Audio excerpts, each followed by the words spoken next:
Me with a crooked voice. A video on cooking some meat. So I have been roped into giving someone a hand. Last minute, as always. You should never answer your phone. Don't reply to messages. Don't answer your phone.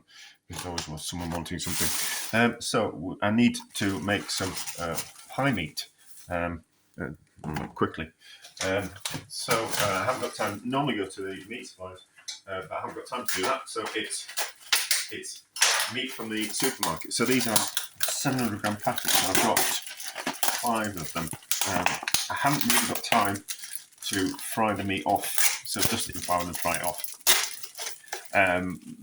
Because I'm at home and we're not in kind of like a catering environment. So ordinarily I'd say fry the meat off, dust it in flour, and then fry it off. But we haven't really got time to do that.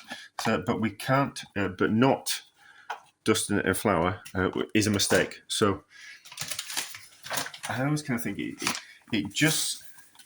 I've cooked it without dusting it in flour before, and it's just not turned out the same. And I have cooked it without frying it before. So, but I've always dusted it in flour because it just coats the meat and just makes it nicer somehow. I don't know if it's just me being. Oh yeah, so into a bin liner, just for the sake of ease. Should really use a bin liner, and it's not food grade plastic. But we're in a bit of a rush. Yeah, so dust it in the flour. Just somehow makes the meat nicer. We can obviously frying it off will make it taste better because you will have that caramelization. But I recommend not. I recommend frying it off, but I do recommend not sticking out the dusting in the flour type of thing. So running out of space already in the kitchen. So big pan, we'll do the same for all the batches. We don't want too much flour into the pan. I suppose we could start frying it off, but it'll be in batches. It'll just take forever. And then I'll have to clean the kitchen afterwards. And I just haven't got the patience to do that today. So this into the pan, just as is. And then we'll do the next batch. And then don't throw the bin liner away. Use it in the bin. You know, it'll be fine for that. We don't like throwing things away unless we really have to. So, that meat into the pan. And we're back when I've done all the meat. I have transferred all the meat back into the bag. Now I've dusted it because I want to heat up the stock water before we put the meat into it. And also I kind of want it to be flavoured with the OXO cubes. So OXO cubes is my stock cube of choice. I just find them meaty and delicious. Don't know why, and I've gone kind of quite heavy on them as well. So there's like 14 in there, so that will kind of compensate for us not browning off the meat. Now it needs a little bit of tomato in. So, but the only problem is all I've got in the house is a big tube of tomato puree and some passata.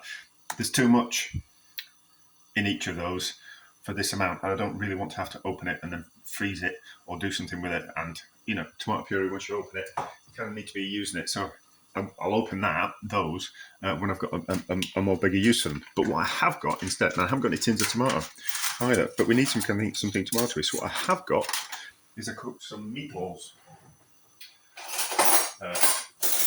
yesterday. So what we can do is we can put in some of the tomato from the tomato sauce from the meatballs. It will be nicer than any kind of tomatoes that you would add. And already kind of cooked out as well, so we can just add some of that just to add that tomatoey umami goodness to it. So it has come up to the boil, and you can see nice colour. We'll just give it a taste actually. Now, oh yeah, and we'll also decide if we're going to put some salt in it. Maybe.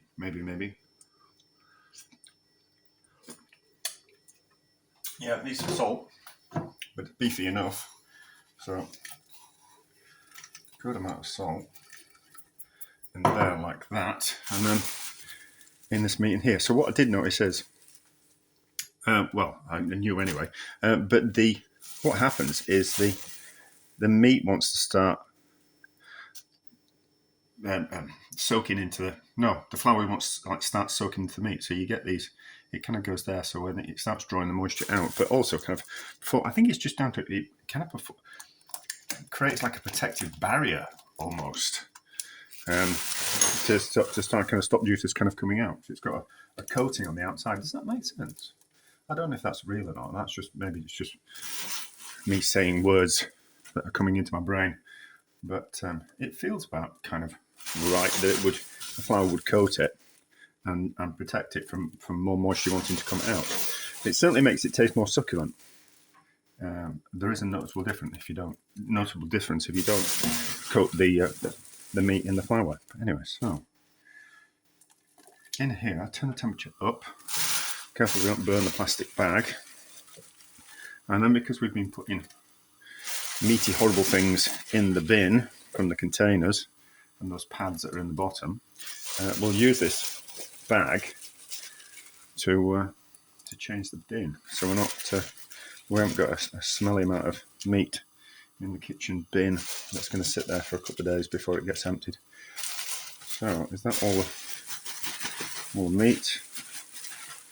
Yes, like all the big chunks of meat are out of there. Don't want to put that flour in. Put that in down like that. So, so if you rub your hands together, clean, what it does is it gets off the majority of the gunk off the fingers. So, give it a stir. Bring it up to the boil gently. Because then if you get cold, if you bring it up to the boil gently, and if you bring it up rapidly and you get cold away from the cooker, you run the risk of it boiling for 5 minutes while you get preoccupied with something else. So if you do it slowly, that's me doing things slowly. You've got more of a chance to catch it. So you want it to come up to boiling temperature-ish, but you don't want it to boil. You don't want it to rapidly boil because that will basically shred the meat and make it become tough. We want a nice, slow cook, but obviously at a temperature that's actually going to cook it. So the basic rule of thumb is, I always kind of think, if you can't keep your hands on the side of the pan for any amount of time, and there's no ferocious bubbling in there, lots of bubbles coming to the top and it's rapidly bubbling, you kind of know that it's at the right kind of temperature without having to stick a temperature probe in. The food hygiene people would not be happy with me saying that, but I think that's a pretty good gauge. As long as if it's a few little bubbles kind of coming up and it's too hot to touch on the side of the pan, then you about the right temperature for a slow cooking on top of the stove. You can't do that in the oven, obviously. It's a little bit different. But anyway, top of the stove, that's a nice little tip for you. Right, so that's about as much movement as you want. Can you see it? That's about as much movement as you want. So it's the front burner is too big, so it'll need to go on the back burner. And we're going to put a lid on it as well. So getting things the right temperature is difficult. Because obviously what you've got to do, it's easier once the internal temperature of the meat is the same temperature as the cooking liquid. But if you're cooking larger joints, you're constantly losing heat in the liquid surrounding the bit of meat, large bits of meat, because it's heating up. So it's sucking warmth out of the cooking liquid and becoming warmer itself.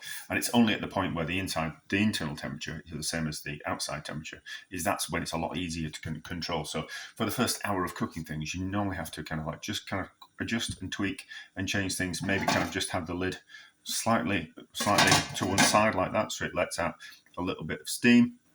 And so with the lid on, it will stay hotter for longer. But also then you've got to adjust the temperature accordingly. And sometimes you can't have the temperature low enough, so you just need to kind of crack the lid just like that. But anyway, so back burner, 3 hours, something like that. We'll see how it goes. I don't know what the supermarket meat's going to be like, so it will be a bit of trial and error. So it might be 2 hours, it might be 3, depending on how good quality it is. Meat had about 5 hours worth of cooking, and it's tender, but it's not mouth-wateringly super tender. It's just not. It is well. It's better now, but it's just not as tender as the meat that I get from my meat supplier. So I'm not that impressed with the quality of meat from the supermarket. I thought it would be better than that. I don't know what joint it is, but it's chuck's the best if you want to slow braise. But it'll do the job. It'll do the job. Anyway, so we'll strain this off. Let's see what kind of portion sizes we've got, but it's worked. It's just not up to my standard. They're fine for what we're going to use it for, but I'd want it to be a little bit better than that. Anyway, so success, because we're able to put how many portions we get out of the in the description. But there you go. Kind of a success. Not really though. But anyway. Oh yeah, a success because we found out to not buy meat from the supermarket.